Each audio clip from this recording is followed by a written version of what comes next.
അടിപൊളി മസാല ദോശയാണ് കേട്ടോ ഉണ്ടാക്കുന്നത്. അതിനായിട്ട് നമ്മൾ ഉരുളക്കിഴങ്ങ് വേവിച്ചെടുത്തിട്ട് ഉടച്ചെടുത്ത് മാറ്റി വയ്ക്കുന്നുണ്ട്. ഒരു പാനിലേക്ക് എണ്ണ ഒഴിച്ച് കൊടുക്കാം. കുറച്ച് കടുകിട്ട് പൊട്ടി വരുമ്പോൾ കുറച്ച് ഉഴുന്നുപരിപ്പ് ചേർക്കുന്നുണ്ട്. ഇനി ഇതിലേക്ക് നമ്മൾ ഒരു സവാള ചെറുതായിട്ട് അരിഞ്ഞതും ഒരു കഷ്ണം ഇഞ്ചി അരിഞ്ഞതും കുറച്ച് പച്ചമുളക് അരിഞ്ഞും കൂടി ഇട്ട് കൊടുക്കുന്നുണ്ട്. കുറച്ച് കറിവേപ്പിലയും കൂടി ഇട്ട് കൊടുക്കാം. എന്നിട്ട് നന്നായിട്ട് ഇതുപോലെ ഒന്ന് വഴറ്റിയെടുക്കാം. അതിലേക്ക് കുറച്ച് മഞ്ഞൾപ്പൊടി ഇട്ട് കൊടുക്കുന്നുണ്ട്. ഇനി നമ്മൾ വേവിച്ച് വെച്ചിരിക്കുന്ന നമ്മുടെ ഉരുളക്കിഴങ്ങ് കൂടി ചേർത്തിട്ട് നന്നായിട്ടൊന്ന് മിക്സ് ചെയ്തെടുക്കാം.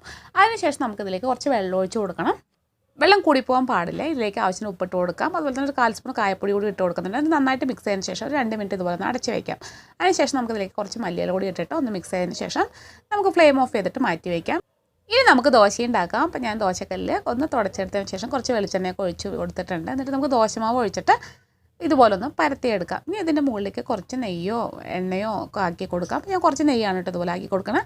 അതിനുശേഷം നമുക്ക് ആവശ്യമുള്ള മസാല ഇതിലേക്ക് വെച്ച് കൊടുത്തിട്ട് ഇതുപോലെ ഒന്ന് മടക്കിയെടുക്കുക. അപ്പോൾ നല്ല ടേസ്റ്റി ആയിട്ടുള്ള നമ്മുടെ മസാല ദോശ റെഡി ആയിട്ടുണ്ട്. സിമ്പിളാണ്. എല്ലാവരും ഒന്ന് ട്രൈ ചെയ്ത് നോക്കണേ. ഇഷ്ടമാവുകയാണെങ്കിൽ സപ്പോർട്ട് ചെയ്യണേ.